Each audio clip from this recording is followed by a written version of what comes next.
What's the dumbest reason someone refused to believe you? My best friend Taylor thought I was lying about being colorblind for 3 years. It started junior year when I asked her to grab my green folder from my locker. She handed me a red one. I said, no, the green one. She froze, looked at me weird and said, this is green. I laughed and explained I was red-green colorblind. Had been since birth. My dad has it too. She immediately rolled her eyes and scoffed. No, you're not. You've never mentioned this before. You just want attention. I was shocked. What? Who lies about being colorblind? The next day at lunch, she brought it up in front of our whole friend group. Guys, did you know Jake is suddenly colorblind now? She did air quotes. Everyone looked confused.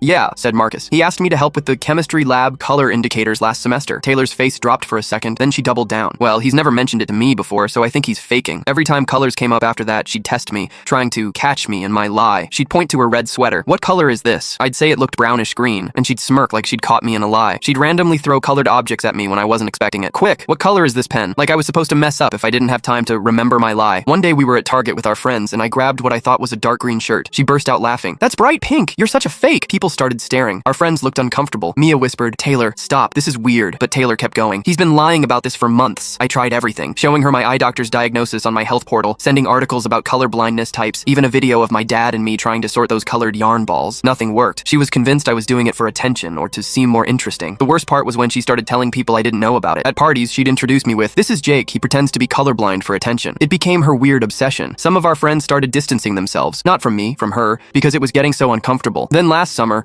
we were at her cousin Amber's wedding. Taylor and I were still friends somehow. We'd been close since elementary school, so I kept hoping she'd let this go. Amber's new husband Ryan is a doctor. At the reception dinner, colors came up somehow when someone complimented the burgundy centerpieces, and I mentioned having trouble with that shade because of being colorblind. Taylor immediately went, he's not really colorblind, he's been pretending for years. Ryan looked confused. Why would someone pretend to be colorblind? Taylor said. For attention, obviously. He never mentioned it until junior year. Ryan raised an eyebrow. Actually, I'm an ophthalmologist. I can literally test him right now. He pulled out his phone, opened an app with those dotted color test circles, and handed it to me. I couldn't see any of the numbers in the red-green tests. Taylor watched my face the whole time, waiting for me to slip up. Ryan showed her the results. He's definitely colorblind. Classic deuteranopia. About 6% of males have it. Her face went completely blank. 3 years of accusing me of lying, and she was wrong the entire time. She didn't speak to me for the rest of the wedding. Amber texted me later saying Taylor was crying in the bathroom. 2 weeks later, she texted me, I got you something. It was a pair of those color-correcting and chroma glasses. Expensive ones, like $400. No apology, just the glasses with a note that said, now you can see everything. I still wear them sometimes, but every time I put them on, I remember she spent 3 years thinking I'd rather lie about a disability than just be her friend.